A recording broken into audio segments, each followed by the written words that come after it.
In 1991, Bugatti built the most technologically advanced supercar in the world. The EB110 was so far ahead of the game it made anything from Jaguar, Ferrari and Lamborghini look prehistoric.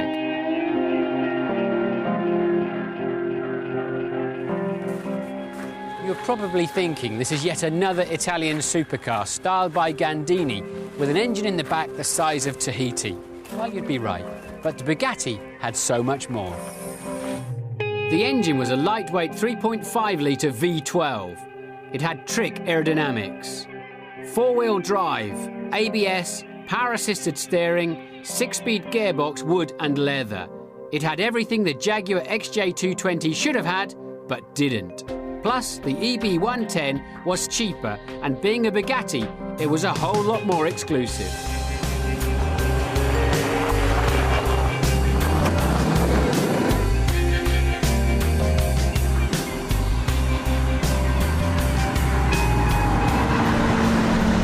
Considering this is over a decade old, I'm a fan of the carved-from granite looks and the technology they tried to apply. It's the second time I've driven an EB110. The first time was back in 1992 when my Grand Prix teammate was Michael Schumacher at Benetton.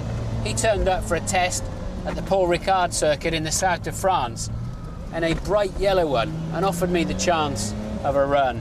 I took it down the famous road from Paul Ricard to Bandol, gave it a bit of a thrashing. I mean, it was quick, but I thought it was a little bit strange. Had no power till it got to about 5,000 revs. And then you have to keep stirring up the wide gated gearbox to keep it running. I told Michael when I got back to the circuit and he next got out of the Benetton, yeah, it was okay, but nothing special in my view. His famous long chin dropped just a little bit further. He thought it was great. You've got to remember though, the car he'd come from was a 5-door Escort hatchback. I guess he's moved on a bit these days. But it is a car that you can cover some distance in. You could happily take somebody else's girlfriend away for a nice weekend at a country house hotel in this car. It doesn't rattle the fillings out of your teeth. I suspect it'll work better on the racetrack where you can keep it in the zone, choose your braking points, choose your gears, and that's where we're going to take it now.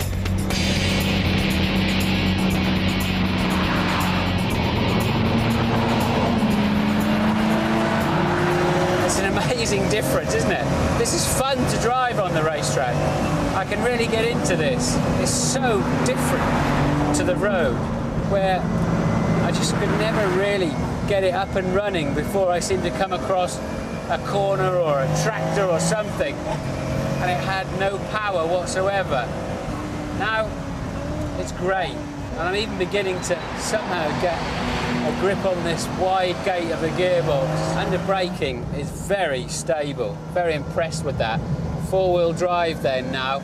The track is still pretty tricky in places, it's damp, but I've got the confidence to get on the throttle earlier, knowing it's going to tend to gently understeer. And all of a sudden the gear ratios come into their own, and it all starts to make sense.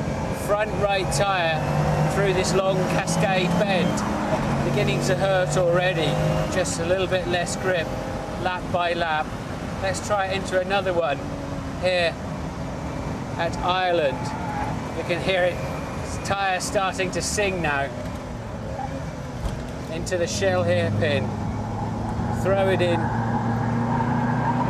with some confidence and start squeezing the throttle. In a racing situation, you really want to treat, to a certain extent, the brake pedal and the throttle like it's got an egg underneath it. You don't want to brake. It's not all about going sideways. Sideways is not fast.